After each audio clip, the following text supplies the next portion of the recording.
மாண்புமிகு உறுப்பினருக்கு மட்டுமல்ல மற்ற உறுப்பினர்கள் நான் தெரிவிக்கின்றேன். செல்போனை உள்ள கொண்டு வரக்கூடாது என்று ஒரு விதி இருக்கிறது. அதை பார்த்து படிப்பதும் இங்கே அதை உபயோகிப்பதும் விதிகளுக்கு முரணானது. அடுத்து வருகிற போது அதை கடைபிடிக்க வேண்டும் என்று கேட்டுக்கொள்கிறேன். மாண்புமிகு பள்ளிக்கல்வித்துறை அமைச்சர் அவர்கள்.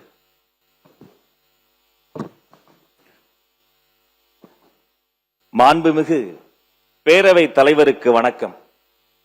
மாண்புமிகு முதல்வர் உள்ளிட்ட அவையினருக்கு வணக்கம். தாயே தமிழே வணக்கம். தாய் பிள்ளை உறவம்மா உனக்கும் எனக்கும். உலகத்தில் உள்ளவர்கள் தங்கள் பிள்ளைகளுக்கு தங்கள் தாய்மொழியில் பெயர் வைப்பார்கள். ஆனால் தங்கள் தாய்மொழியவே தங்கள் பிள்ளைகளுக்கு பெயராக வைக்கக்கூடிய கூட்டம் இந்த தமிழ் கூட்டம்.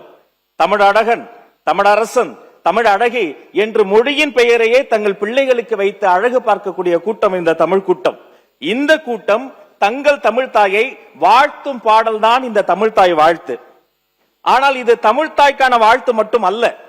இந்த பூமி தாய், நிலம், நிலத்தை சுற்றி கடல், இந்த கடலை அந்த நீல நிற கடல் நீரை புடவையா சுத்தி இருக்கிறாளாம் பூமி தாய். நீராறும் கடல் உடுத்த நிலமடந்தை.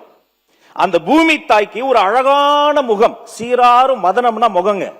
அந்த சீராறும் வதனம் எதுன்னு பார்த்தா திகழ்பரத கண்டம் இந்த பாரத தாய். இந்த பூமி தாய், அவளின் அழகான முகம் இந்த பாரத தாய். அவளுக்கு சிறு பிறை போன்ற ஒரு நெற்றி, அது இந்த தென்னிந்தியா. அந்த நெற்றிக்கு அழகு அதில் வைக்கிற ஒரு பொட்டு, அது இந்த தமிழ்நாடு என்னும் தாய்.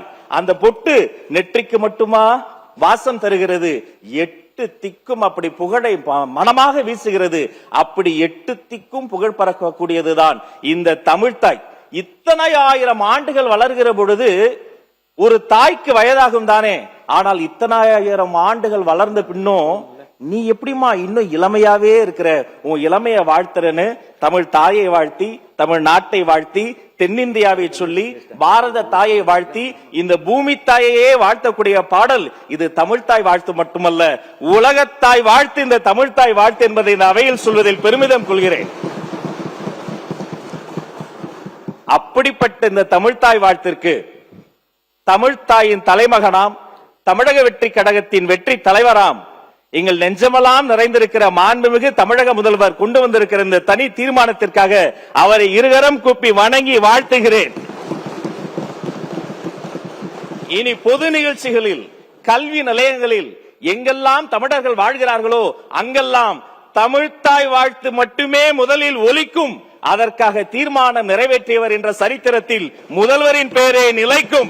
அவரை வாழ்த்துகிறேன். இந்த தீர்மானத்தை உங்கள் மூலமாக வரவேற்கிறேன்.